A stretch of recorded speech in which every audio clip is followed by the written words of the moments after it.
আসসালামু আলাইকুম ওয়া রাহমাতুল্লাহি ওয়া বারাকাতুহু। কাকে চাই? একটু সাহায্য সহযোগিতা চাই। মাফ করবেন, আপনি আসলে ভুল বুঝছেন জনাব।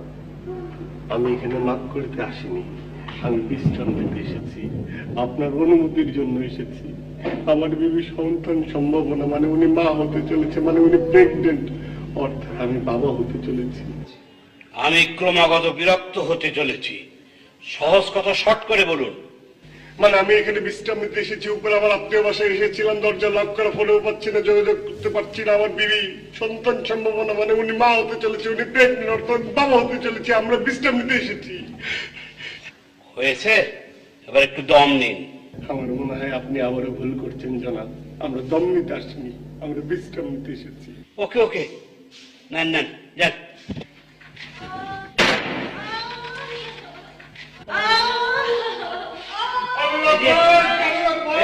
শুনুন শুনুন শুনুন, আপনি শুনুন। আপনার বিবি মনে হয় অনেক অসুস্থ, ওখানে বিশ্রাম নেওয়ার দরকার নাই, ওনাকে নিয়ে ভিতরে আসুন। আল্লাহ চোখগুলো লাগিয়েছে।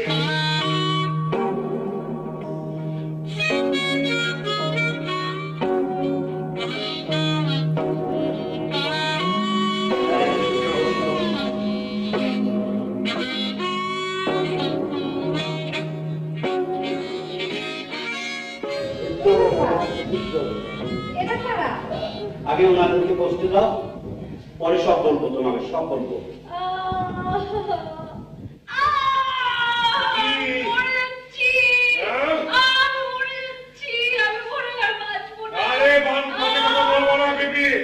বাজে কথা বলবো না বউ, বাজে কথা বলা কেন মরে যাচ্ছে, মানে তওবা তওবা তওবা তওবা।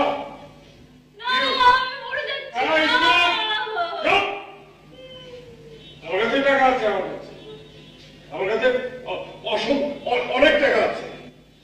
এই ডাক্তার, পৃথিবীর যে কোনো ডাক্তারকে আমি দেখাবো, যে কোনো হসপিটালে আমি নিয়ে যাবো। আমার কাছে টাকার অভাব আছে, প্রয়োজন হলে আরো নিয়ে আসবো, তাই না ভাবি? তোমার টাকা না, তুমি ডাক্তার নিয়ে আসো। কিন্তু আসলে হয়েছে কি ভাই, আমি তো এলাকায় নতুন, আমি এলাকার কিছুই চিনি না। ডাক্তার, হসপিটালে বলে আমি কোথায় পাবো? আমাকে তো যেতে হবে, আমি যাই। না তুমি যেও না। দেখেছেন আমার কাছে এতগুলো টাকা, দরজাটা মনে হয় আটকিয়ে দাও, ভালো আটকিয়ে দেন। আচ্ছা আপনি বসেন, আমি যাই। না তুমি যেও না। আচ্ছা আমি যাচ্ছি। Thank you.